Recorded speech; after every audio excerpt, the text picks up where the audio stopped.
무릎 쭉 당겨 보실게요. 골반 앞에 찝히는 느낌 있어요? 네, 많이 있어요. 오케이. 반대쪽 한번 해볼게요. 쭉 당겨 볼게요. 자, 이쪽은? 이미 없어요. 오케이.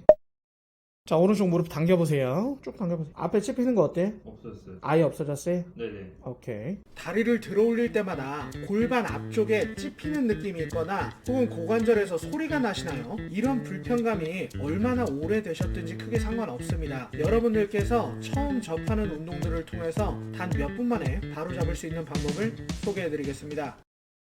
골반 찝힘이나 고관절 충돌이 갑자기 생기신 분들은 반드시 병원을 먼저 방문해 보세요. 비구순 파열이나 혹은 관절염 때문일 수도 있고, 이런 경우에는 치료를 우선적으로 받으셔야 합니다. 병원에서도 딱히 문제를 찾지 못하는 만성적인 불편감의 경우에만 이 운동을 따라해 주시면 됩니다. 골반 찝힘과 고관절 충돌의 대표적인 원인 중 하나가 바로 대퇴골두의 전방 활주입니다. 상완골두 전방 활주는 언급을 종종 했었는데, 대퇴골두 전방활주는 이 채널에서 처음 언급하는 것 같습니다. 비슷합니다. 상완골두 전방활주는 어깨가 앞으로 튀어나온 걸 말하고, 대퇴골두 전방활주는 허벅지의 최고 위쪽 뼈 머리가 앞쪽으로 튀어나오는 걸 이야기합니다. 대퇴골두가 앞으로 튀어나오는 원인은 여러 가지 관점으로 해석해 볼 수 있는데, 오늘은 세 가지 관점으로 해석할 겁니다. 첫 번째 원인, 엉덩이 근육 대신 햄스트링이 과사용돼서, 두 번째 원인, 엉덩이 대신 대퇴근막장근이 과사용돼서, 세 번째 원인, 장골근과 내전근이 조화롭게 사용이 되지 않아서. 이렇게 세 가지 원인을 하나씩 뜯어보겠습니다. 먼저 첫 번째, 엉덩이 대신 햄스트링이 과사용되는 부상입니다. 그림을 보시면 위쪽 A는 엉덩이가 사용될 때의 모습이고, 아래쪽 B는 햄스트링이 사용될 때의 모습입니다. B는 골반과 대퇴골두가 앞으로 밀리는 모습이 보입니다. 이게 바로 전방활주인데요. 이 전방활주는 왜 일어나냐? 모멘트암이 커져서 나타납니다. 요새는 모멘트암이라는 말을 상당히 많이 쓰시기 때문에 많은 분들이 대략적인 의미는 알고 계실 겁니다. 모멘트암은 사실 운동 용어가 아니라 역학 용어죠. 100kg인 사람과 60kg인 사람이 시소를 탄다 라고 하면 당연히 뚱뚱한 100kg인 사람이 더 밑으로 내려가겠죠. 그런데 100kg인 사람이 앞으로 이동한다거나 혹은 60kg인 사람이 뒤로 이동한다면 이 시소는 평형을 이룰 수도 있습니다. 이때 사람의 체중은 시소의 중간 관절을 회전시키는 회전력으로 작용하게 되죠. 이 회전력을 토크 혹은 모멘트라 부릅니다. 또 아까 이 사람이 뒤쪽으로 이동하거나 앞쪽으로 이동해서 이제 움직여서 시소의 평형을 맞췄었죠. 사람이 움직이면 시소 중간 관절과 사람까지의 거리가 변하는데, 이 길이, 그러니까 중간에서부터 힘이 발생하는 길이를 암이라 부릅니다. 즉 모멘트 암은 회전력이 발생하여 작용하는 길이를 의미하는 것이죠. 이해가 되셨나요? 뚱뚱이가 가까이 타면 모멘트암이 작아지고 본인 체중보다 더 작은 회전력이 발생하게 되는 거고, 말랑깽이가 멀리 가면 모멘트암이 커지게 돼서 본인 체중보다도 더 큰 모멘트가 발생하기 때문에 서로 다른 체중을 가지고도 시소의 평형을 맞출 수 있게 되는 겁니다. 이게 바로 대퇴골두 전방 활주의 원인이 됩니다. 그림을 다시 보면 A는 고관절을 당겨 올리는 주체가 둔근이죠. 상대적으로 모멘트암이 짧습니다. 반면 B는 햄스트링이 고관절을 당겨 올리기 때문에 상대적으로 모멘트암이 깁니다. 모멘트암이 길어지면, 커지면 어떻게 된다 했죠? 고관절을 들어 올리는데 필요한 힘이 더 커질 수밖에 없게 되고, 이 불필요한 강하게 쓰는 힘 때문에 정강이가 올라가면서 반대쪽의 골반과 대퇴골두는 시소 타듯 아래로 훅 꺼져버리는 겁니다. 몸통 기준으로 전방으로 당겨지게 되는 것이죠. 이해가 되셨나요? 둔근 활성도 저하를 햄스트링으로 보상하게 되면 이 모멘트암이 증가하게 되고, 이 모멘트암의 증가 때문에 대퇴골두가 앞으로 빠져버리게 되는 겁니다. 이런 증상이 현재 나한테 있는지 확인해 보시는 건 간단합니다. 브릿지를 해보시면 되는데요. 편하게 누워서 엉덩이를 들어보셨을 때 엉덩이에는 별 힘이 느껴지지 않고 햄스트링 위주로 힘이 들어온다면 높은 확률로 대퇴골두가 전방활주되고 있는 겁니다. 이게 어느 분은 양쪽 다 햄스트링 위주로 힘이 들어가는 분들도 있을 거고, 어느 분은 한쪽에만 힘이 들어가는 나타나는 분들이 있을 겁니다. 지금 힘 들어오는 쪽이 보통 고관절에 찝히는 부분이거나 아니면 소리가 나는 부분이겠죠. 다음 두 번째 원인입니다. 엉덩이 대신에 대퇴근막장근의 과사용. 요거는 고관절 앞쪽보다는 이제 옆쪽 충돌을 유발하는 경우이지만 오늘 주제랑 연관이 있다 보니까 그냥 같이 가져와 봤습니다. 일전에 제가 스쿼트 접지를 설명하면서 고관절을 외회전시키는 힘이 약해지면 이걸 외전으로 보상한다고 말씀드렸었죠. 쉽게 말해서 허벅지를 바깥쪽으로 돌리기가 힘들어지면 바깥쪽으로 벌리는 형태로 움직임을 대체하려고 한다는 것이었죠. 이것 때문에 중둔근 대신 허벅지 바깥 근육인 대퇴근막장근을 과사용하게 되고 대퇴근막장근에 연결되어 있는 이제 장경인대가 고관절을 바깥쪽의 여러 구조체들과 마찰을 일으켜서 충돌을 일으키게 됩니다. 외적 충돌 이라고 말하기도 하는데 외적 충돌에도 사실 세부 분류가 여러 가지가 있긴 합니다만 대부분의 경우엔 중둔근의 활성도 저하를 대퇴근막 장근으로 보상하려고 할 때 이런 문제가 생기기 때문에 오늘은 이 문제를 다룰 겁니다. 마지막 세 번째 원인, 장골근과 내전근이 조화롭게 사용되지 않아서 보통 장골근의 과한 긴장 때문에 고관절 앞쪽에서 소리가 유발된다라고 많이 알고 계실 겁니다. 또 이는 대둔근의 약화로 인해서 장골근이 많이 긴장한다. 이 정도로 많이 알고 계실 거고요. 그런데 장골근이 뻣뻣해지는 원인 중 하나가 바로 내전근의 활성도 저하입니다. 다리를 앞으로 들어 올리는 고관절 굴곡 시에 장골근이 주동근이 되는 건 맞습니다. 그리고 내전근은 보조 역할 정도로 참여하죠. 그런데 이때 이 보조 역할을 하는 내전근이 아예 일을 안 해버리게 되면 장골근이 혼자 일을 다 하게 돼버리고 이게 장골근의 과한 긴장을 일으키는 한 가지 원인이 될 수 있습니다. 특히나 골반 앞쪽에 나타나는 찝힘을 자세히 느껴봤을 때 살짝 안쪽 방향에서 찝히는 느낌이 있다라고 하면 10충8구 지금 말씀드린 내전근의 활성도 저하가 원인일 가능성이 몹시 큽니다.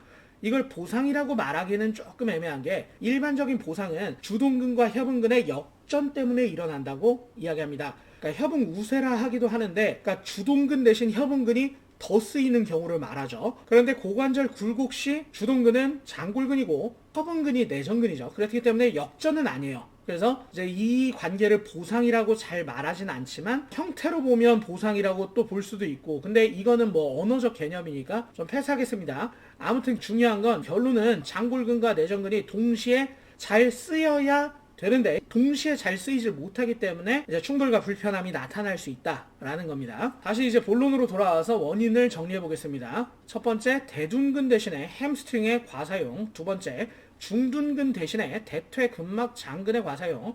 세 번째, 장골근 대비해서 지나치게 사용되지 않는 내전근. 이 세 가지 원인을 해결하려면 어떻게 해야 될까요? 이론은 어려웠지만 해결 방법은 굉장히 쉽습니다. 대둔근, 중둔근 이 두 가지 근육이 보상 없이 잘 쓰이게 만들고 장골근이 사용될 때 내전근이 같이 사용될 수 있게 만들어주면 끝입니다. 운동 시작하겠습니다. 모든 운동 몸수리 오리지널입니다. 메이드 바이 몸수리. 첫 번째 운동 대둔근 활성화. 바닥에 편하게 엎드립니다. 편하게 엎드린 상태에서 한 다리를 위로 한번 들어보시면 고관절이 불편하지 않은 쪽은 엉덩이에 힘이 잘 들어오실 겁니다. 그런데 고관절이 불편했던 쪽은 엉덩이보다는 햄스트링에 힘이 더 많이 들어오실 겁니다. 이 모멘텀이 커져 있기 때문인데요. 고관절이 불편한 쪽 무릎을 90도로 접어주세요. 모멘텀을 줄이기 위해 무릎을 접어주는 겁니다. 그 다음 무릎을 아주 살짝만 바닥으로부터 띄워줍니다. 이 상태에서 밥상을 엎듯이 골반을 뒤집어 엎을 건데 지금 영상에 표시되고 있는 골반과 앞벅지의 경계부쯤 이 부분을 아주 천천히 엎어준다 생각하면 됩니다. 제대로 했을 경우 반대쪽 허리에 찝히는 느낌이 없이 지금 엎은 쪽 엉덩이에만 힘이 들어오고 또 햄스트링에는 별 느낌이 없으실 겁니다. 그리고 허리나 햄스트링은 괜찮은데 엉덩이에 힘이 들어가는 게 아니라 하복부가 늘어나는 게 느껴지시는 분들도 계실 겁니다. 괜찮습니다. 대요근이 뻣뻣하면 엉덩이를 사용할 때 먼저 대요근에서 신장감이 느껴질 수 있는데 이 신장감이 너무 강하다 보니까 엉덩이 느낌이 묻히는 것 뿐입니다. 그러니까 엉덩이에 힘이 들어오는 느낌 혹은 하복부가 늘어나는 느낌 둘 중 아무 느낌이나 느껴지시면 됩니다. 제대로 힘이 들어왔다면 30초 유지해서 3세트 반복하면 됩니다. 이때 나타나는 움직임이 바로 고관절 신전 플러스 외회전이죠. 이게 완벽한 대둔근의 역할이고요. 그러니까 고관절 신전을 시킬 때 모멘트암이 줄어들도록 발끝이 아니라 엉덩이 아래쪽 대둔근의 부착부에서부터 힘을 좀 짧게 써줄 수 있게 유도하는 동작입니다. 30초 3세트 반복해주시고 다 끝나신 분들은 반대쪽도 한 세트만 해주세요. 두 번째 운동 중둔근 활성화입니다. 대퇴 근막 장근 이하 TFL이라고 하겠습니다. TFL이 중둔근 대신 쓰이지 않게 막아야 합니다. 중둔근과 TFL 이 두 가지 근육의 공통 기능은 고관절 외전, 다리를 바깥쪽으로 벌려주는 겁니다. 반면 중둔근은 고관절 외회전, 허벅지를 바깥쪽으로 돌리는 기능을 가지고 있고 TFL은 이 외회전 기능은 없습니다. 오히려 TFL은 간접적으로 고관절을 내회전시키는 기능을 하죠. 그러니까 다리가 바깥쪽으로 벌려지지 않게 돌린다면 TFL의 보상 없이 중둔근만 사용할 수 있게 됩니다. 자, 벤치나 낮은 의자 앞에 섭니다. 양손을 벤치에 올리고 양손의 가운데쯤에 고관절이 불편했던 쪽 발이 위치하게 만들어줍니다. 이때 발은 바깥쪽으로 벌어지지 않게 정면을 향하게 만들어주세요. 반대쪽 다리는 몸통과 일자가 될 정도로 최대한 들어 올려주세요. 그러면 다리를 든 쪽 골반이 반대쪽에 비해 좀 위로 올라올 겁니다. 괜찮습니다. 정렬하지 않고 그대로 둡니다. 이 상태에서 디딤발 전체에 무게중심을 주고 무릎을 4분의 1 정도만 구부렸다가 발바닥으로 지면을 꾹 눌러서 다시 무릎이 펴지게 만듭니다. 그런데 이때 절대 스스로 무릎을 펴려고 하지 않습니다. 발바닥을 밀면 무릎이 펴지는데요. 맞습니다. 발바닥을 밀면 무릎이 펴지긴 하는데 이게 내가 무릎을 펴려고 의도해서 미는 게 아니라 그냥 밀었는데 무릎이 펴지는 느낌입니다. 아니 이게 대체 무슨 차이냐? 무릎 관절은 보통 경첩 관절이라 알려져 있죠. 하지만 실제로 경첩만 작용하지 않습니다. 볼트와 너트를 조이듯이 비틀어 조이는 이 스크루의 움직임도 취할 수가 있죠. 무릎을 펴려고 하면 높은 확률로 스크루가 작용해서 정강이는 바깥쪽으로, 허벅지는 안쪽으로 돌아갑니다. 이게 바로 TFL이 사랑하는 움직임이자 중둔근을 싫어하는 움직임이에요. 중둔근 사용을 포기하는 행위가 돼버립니다. 절대 스크루를 주면 안 됩니다. 즉 무릎을 능동적으로 펴려고 하면 안 됩니다. 발바닥 밀기와 무릎 펴기는 엄연히 다른 움직임입니다. 무릎을 4분의 1 정도 구부려졌다가 발바닥을 천천히 밀어보시면 무릎이 펴지긴 하지만 끝까지 펴지지는 않는 게 느껴지실 겁니다. 아무리 세게 밀더라도요. 미는 동작만으로는 무릎을 100% 펼 수 없습니다. 이게 전문가분들조차 모르는 분들이 꽤 많은데 이게 굉장히 중요한 개념입니다. 아무튼 무릎이 끝까지 잘 펴지질 않았으면 이미 중둔근에 어느 정도는 힘이 들어와 있을 겁니다. 이 상태에서 허벅지가 시작하는 뿌리 부분, 골반 쪽 뿌리 부분을 바깥쪽으로 돌려준다 생각합니다. 이때 절대 발바닥이 바깥쪽으로 돌아가면 안 됩니다. 그냥 뿌리 부분만 돌려준다 생각합니다. 그러면 실제로 허벅지가 도는 게 아니라 아까 올라갔었던 반대쪽 골반이 밑으로 내려오면서 골반이 정렬될 겁니다. 그리고 그와 동시에 중둔근의 힘이 더 강하게 들어올 겁니다. 이때 중둔근의 힘이 잘 안 들어오시는 분들은 처음부터 다시 천천히 실시해주세요. 동작이 좀 어려웠으니 처음부터 다시 설명드리겠습니다. 자, 벤치 앞에부터 양손 벤치에 올리기, 양손의 가운데쯤에 고관절 불편했던 쪽 발을 위치시키기, 발은 바깥쪽을 향하지 않게 정면을 향하게 만들어주기, 반대쪽 다리를 몸통과 일자가 되도록 들어주기, 디딤발 쪽 다리를 4분의 1 정도 구부려주기, 디딤발 전체로 지면을 밀어내리기. 무릎이 펴지긴 하지만 끝까지 펴지지는 않으면서 중둔근에 힘 들어오는 것 확인. 허벅지 상부, 허벅지의 뿌리 부분을 바깥쪽으로 돌리기, 고관절 외회전입니다. 골반이 정렬되면서 중둔근에 힘이 터지는 것 확인. 30초 유지해서 3세트 반복해주시고 3세트 다 끝나신 분들은 반대쪽도 한 세트만 실시해주세요.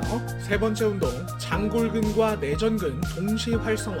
장골근이 사용될 때 내전근을 같이 쓸 수 있게 만들어줄 겁니다. 요가블럭이나 베개 같은 푹신한 물건을 준비해줍니다. 준비한 푹신이를 들고 벤치나 낮은 의자에 앉아줍니다. 의자에 앉을 경우 등받이는 쓰지 않습니다. 살짝 앞에 걸터 앉아주세요. 편하게 정면을 바라보신 상태에서 명치의 맞은편 흉추를 하늘로 끌어올려준다 생각합니다.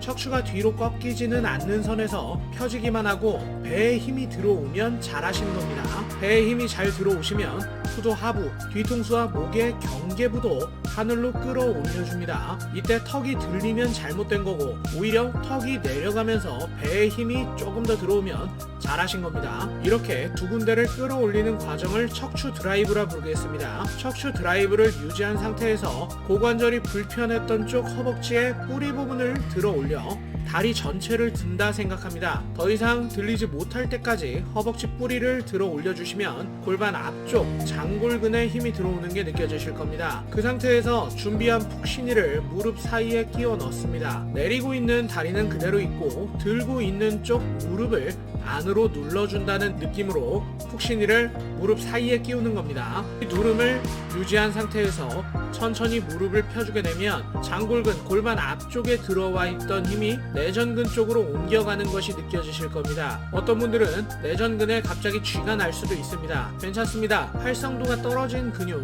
꺼져있던 근육이 갑자기 켜지다 보면 쥐가 날 수도 있습니다. 쥐가 나면 잠깐 쉬었다가 다시 운동을 시작해 주시면 몇 차례 쥐가 나다가 이제 나지 않을 겁니다. 쥐가 나지는 않는데 힘은 잘 들어온다면 이 상태를 30초 유지해서 3세트 반복해주세요. 3세트 다 마치신 분들은 반대쪽도 한 세트만 해주시면 됩니다. 자, 운동들이 모두 끝나신 분들은 다리를 들어 올려 보시거나 혹은 쪼그려 앉아 보세요. 고관절 찝힘이나 소리가 줄어들었거나 아예 없어지셨으면 아주 잘해주신 겁니다. 자, 이 영상이 유익하셨으면 좋아요만 한 번씩 부탁드리고 마지막으로 몸수리 구독자분들께만 드리는 특별한 할인 혜택 소개해드리겠습니다. 자, 저도 지금 쓰고 있긴 하지만 정말 좋은 퀵그립 제품입니다. 스트랩이 필요하신 분들은 저렴하게 구매하실 수 있는 기회이니 상품에 대한 상세 설명이나 구매는 고정 댓글을 확인해 주시기 바랍니다. 다음 시간까지 모든 구독자 그리고 모든 시청자 여러분들 항상 행복하시고 건강하게 지내시다 뵙겠습니다. 감사합니다.